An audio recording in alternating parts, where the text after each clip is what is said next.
Could we start with your childhood? What kind of a child were you? I was a normal child, bad student of course.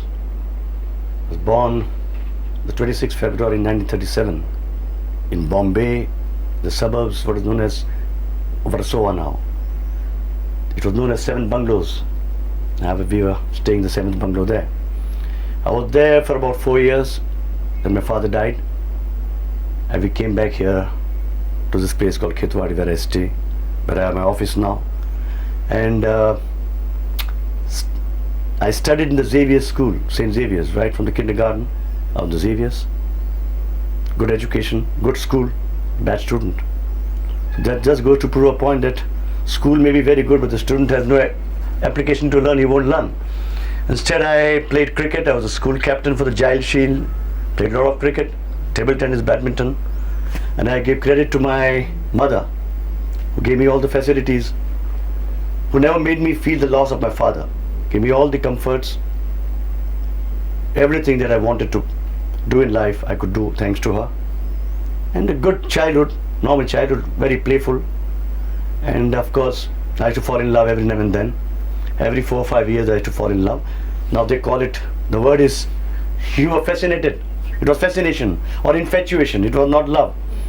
I remember I was in love with a girl at the age of 5.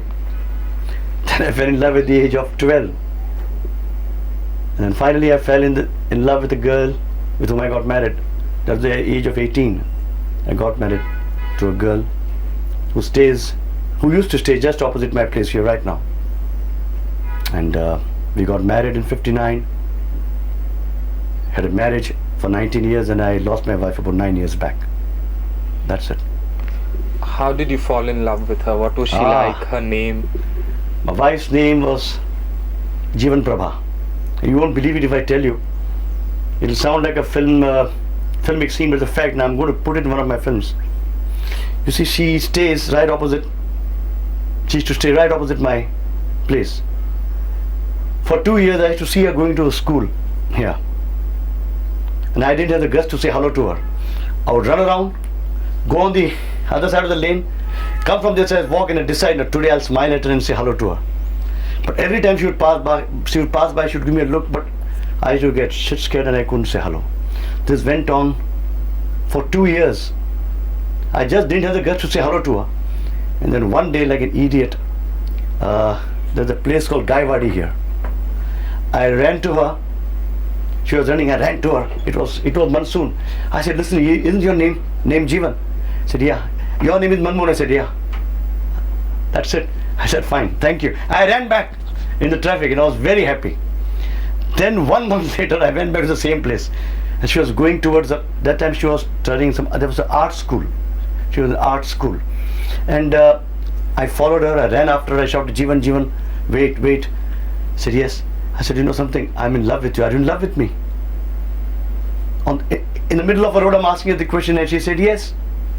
I felt so happy. I tell you, I went bonkers. I went berserk. I came home and I said, "This is it." Then I believe she told me after I got married that she went and told her people back at home, "This boy came, asked me on the road, 'Are you in love with me?' And I said yes." So they fired, "Why you said yes?" So they asked me, so I said yes. And then I was called to her place. And I was scared now that I'm going to go to a place, her people are going to beat me up. How can you ask a girl on the road, "Are you in love with me?" I said, "I'm definitely going to get a walloping." I told my brother, "If I don't come out in 10 minutes, you better come up." I went, I was treated nicely, they talked to me. Her mother spoke, her sister spoke, and gradually I started wooing her, and within a period of a year and a half, I proposed to her and we got married in 59.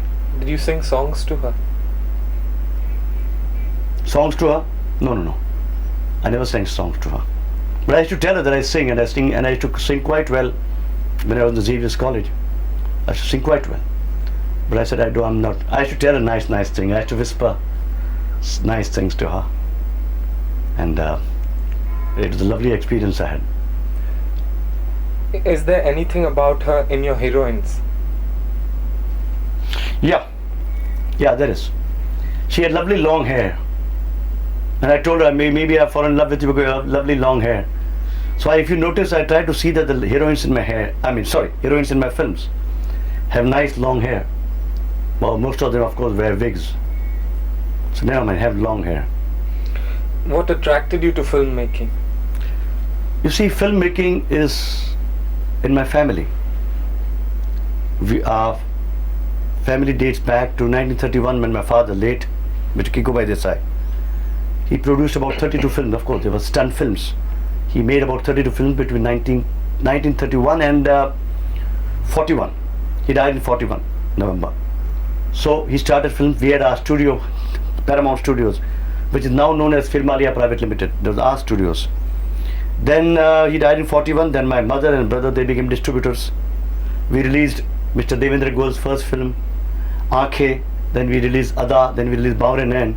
Bawre Nain flopped, and that was the last of the distribution.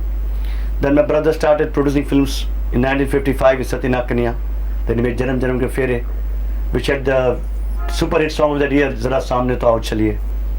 And since I was a lousy student, I passed in SSC with 35%, but I got into the college, Xavier College, because I was a cricket captain. I had to play very, very good cricket. But then instead of playing cricket in the college for 2 years, I was chasing girls. And I was wooing my wife. So they threw me out of the college. So I told my brother, no, look, I want to college and I want to join films. So I became an assistant director to my guru, Mr. Bahubali Mistry, who was directing for my brother, Samrat Chandragupta. And I assisted him in 2 films, Samrat Chandragupta, Bedar Zamara Kya Jane. Then my brother said, are you ready for an independent break? I said, sure. Whom would you like? I said, I'm a great fan of Mr. Raj Kapoor and Nutan. Could you give me this artist? He approached them and I got them.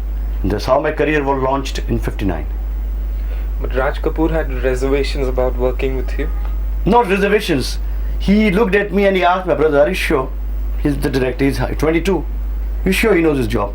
I said, yeah, you try him out. If you don't like him, we'll change it. But he didn't tell me this. So when he came on the set, I pictured the song, Mere Tute Hue Dil Se in Chaliya. Now normally Raj Sahab used to have Mr. Satyanarayan as the dance director.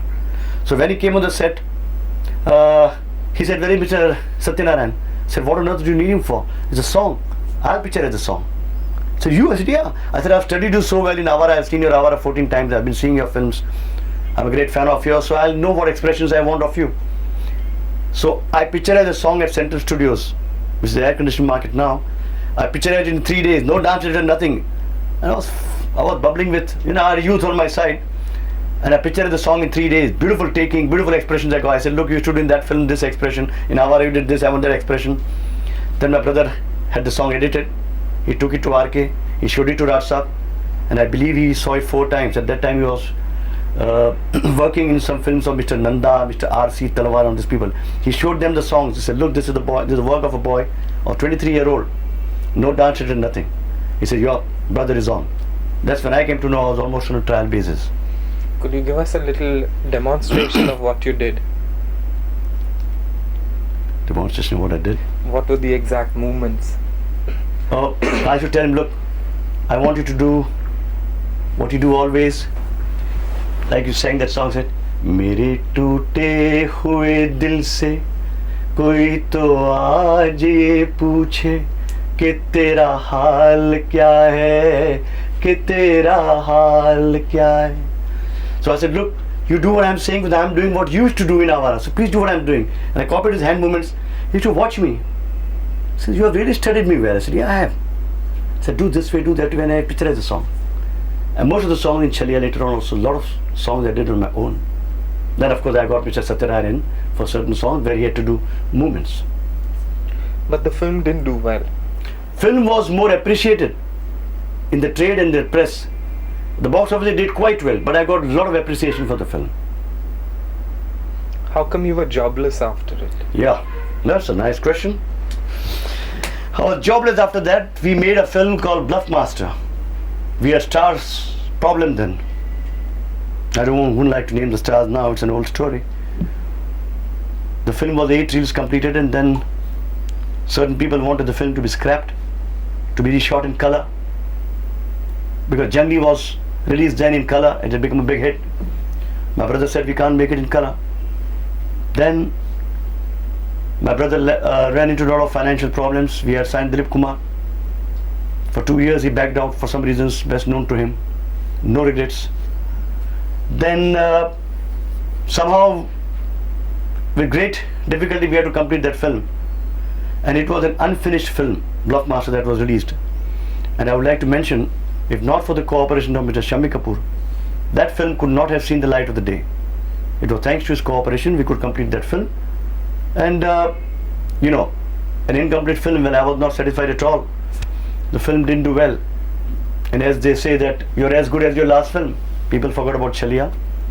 And there I was back with no work. This very building when I'm sitting here now, I had to reside down the ground floor. I had to sit at the window for months and months together waiting for a producer to come. I remember one Mr. T.M. Bihari approached me for a film. He gave me 100 rupees signing amount. I was very happy. He said, I'll give you another 400 more within a day or two. I waited and waited. I should tell my wife, look, our producer's coming to have some lunch ready, have something ready. He never came. So the 100 rupees signing amount given to me way back in 61, 60 is still lying with me. Very funny. Once I met him, I was getting afraid to meet him. I said, do you remember me? You gave me 100 rupees. Don't ask the refund, because if you calculate interest, it'll be a lakh of rupees now. He was laughing. So I had no work for about 3 years, 4 years. Then I had to write script. I wrote the script of Rajkumar. I wrote the script of Ada with my friend Mr. Vinubhai Kothari. We had a lot of time on my hand. And then I had an offer to direct a mythological film. My wife said, no, no way. Once you get branded in a mythological, you won't be able to get back into social. We'll manage our household somehow. We'll find out, we'll fight out. We'll sell anything we have, but you don't wait, a break will come. And then thanks to my friend Shammi Kapoor, he offered me a film called Badtameez. It was an incomplete film because the late Bhagwan Das Verma died, and he asked me to complete it. And I got going with that film. I completed that film, changed the script, completed. And thanks to Shammi, I got a film, and the film did fairly well. I was back again in business. In that I met, during the making of the film, I met an actor called one Mr. Kamal Mehra. He offered me his film called Kismat. And that's how things started rolling. And I made a film called Vada. That was about 8 years completed. It was the most brilliant script. One of the most brilliant scripts ever to have hit the Indian screen. I would have said that. After Mother India and Andaz, they would have said one of the most brilliant scripts. But that film was not destined to see the light of the day. After 8 reels, it was scrapped. The producer couldn't make it. But if you see the 8 reels now, they are mind-boggling. And what I am little today, Manmohan Desai, I could have been then with that film. But I was not destined to be this Manmohan Desai. I had to wait till the 70s to become this Manmohan Desai. What was Vada about? It was a love triangle, beautiful love triangle. I shot with Shashi Saira and this is Jitendra, 2 boys, 1 girl. It was more or less like Fanny. He falls in love with a girl. Fanny, the boy is thought to be dead. She gets married again. The first husband comes back. Here I had a sequence of Pakistan. I had shot this portion indoors. When Shashi Kapoor gets married to Saira, he's swept up in the river Jhelum. And even now, River Jhelum, the logs of wood, they go to Pakistan. He's swept away and he goes to Pakistan. There he's captured, he's held as a spy. He can't come back for 2 years. Here Saira Banu is in a family way. This girl, her name is Sonali. And she gets married to an army officer called this chap, played by Mr. Jitendra. So what's so unusual about this? It's a lovely story then, in 67, mind you. Later on, they made a film on this basis called Ek Ful Do Mali, and which was a runaway hit. It was a lovely script, lovely emotional script it had. What were the highlights of one, Bluffmaster, and second, Badtameez? Bluffmaster, one highlight, Govinda. Nobody before, nobody since had the guts to picture Govinda Ala Re Ala in the streets of Bombay. The very streets you are seeing down here now are pictured with Shammi Kapoor in the very streets of Gaiwadi, Thakurwadi, Khetwadi, all these lanes and by lanes. We shot live this song without a dance master. I had no dance master, only Shammi and I, we managed the song, and we did that sequence, and it was a major highlight in the film. Many people did that in color later on. No way it would come anywhere near that. Badtameez had nice songs, picturized them well, good situations, well picturized. I shot all the songs of Badtameez myself, because the producer had no money to pay for the dance director. So I did it myself, and did fairly well. I believe the film did fairly well, otherwise I wouldn't have got offers. You put its heroine in a swimming costume. Yeah, I did it in Badtameez. That's right, I put Sadhna in a swimming costume, and Sun and Sand had just opened, I believe, the hotel, and we picturized a song there. So did you want to sell the sex angle? No. Didn't want to sell the sex angle. Didn't want to sell. It was supposed to be a light comedy. As a young man, what were you like, say in your teenager? You see, I had a problem. I was a stammerer in my childhood. And we were stammering by imitating. One of my cousins was a stammerer. So I became a stammerer. And a very big complex regarding the stammering. But then when I met my wife, to be, I was in love with her, as I said, in my SSC. I said, one day I'm going to meet her. I'm going to talk to her. So boy, get out of the stammering. So somebody suggested me a clinic at Ghatkopar, Dr. Rami's clinic. During the May vacation, I went there to that clinic. There was a speech therapy. I took that and I got out of the stammering. And I was okay within 5-6 months. But your personality was the same as it is now? Yeah, it's absolutely the same. I was always flamboyant, carefree, playful, excelled in sports, cricket, love for cricket, and an eye for beauty. Like what beauty? Beautiful girls. Who were the other girls you fell in love with? Can't name them, they're married now. What was your first crush like? Who was the girl? Oh, you can't believe my first crush. As I said, I was in love with a girl at the age of 5. That girl, poor girl, didn't even know. I was in kindergarten, I had to come and tell home and to my mother and my friends, I'm going to get married to a girl named so and so. They should laugh. That girl she was in my class, I didn't know her. But I said, I'm in love with her and I'm going to get married to her. And I should tell my friends in school, you're going to get married. Naturally, then later on, I was from the kindergarten and went back to the Xavier School. So that was not co-education. And I lost sight of her. And later on, many years after that, I saw that girl at a wedding reception. I told my wife, listen, June, that's the girl I was in love with. She just kept quiet. Her husband is with her. What are you doing? I said, aren't you so and so? She said, yes. He said, aren't you Manmohan? I said, yeah. My wife is pressing my hand. Damn it, what are you doing? You're embarrassing that lady. Her husband is with her. I said, then I took control of myself. I said, hello, how are you? Pleasantries. But I didn't tell her that I was in love with her. Were you a mama's boy? No, not at all. What is your mother like? Mother like a great fighter, a great lady. As I said, I was born with a silver spoon. We had 7 cars, bungalows, studios, the staff. We were like kings. Then my father died due to this appendix. At that time they didn't have penicillin. And very strange, 1 month later the penicillin was invented. He died in 41 due to septic in the appendix, and he had 3-4 films incomplete, but I give credit to my mother. We had a liability of 3,64,000 then. At that time, liability because the films were not completed. We could have put our hands up. She said, no, we'll sell every last belonging of ours. We sold all our cars, we sold our bungalows, we sold everything. And my grandfather was a high court receiver staying close by. He found us a flat here, 4-room place. And my mother came here. And she had to hide a little radio. He said, my children would like to hear a radio sometimes, he says. She hid a radio, a small little radio she brought home. And we had only 500 rupees a month to exist then, between 41 and 46. In 500, 700 rupees, 3 children, my brother, my sister and myself and my mother, 4 of us. We lived here. She was a great fighter and she fought back, no liabilities on her head. And she remained independent till date. Do you get your sense of humor from her? Like she wants to be buried in a coffin, Yeah. I believe. She has a sense of humor. She always has a strange desire. I should be wrapped in a silver shawl with jerry calm and I should be in a coffin. Sense of humor, I don't know. Sense of humor is inborn.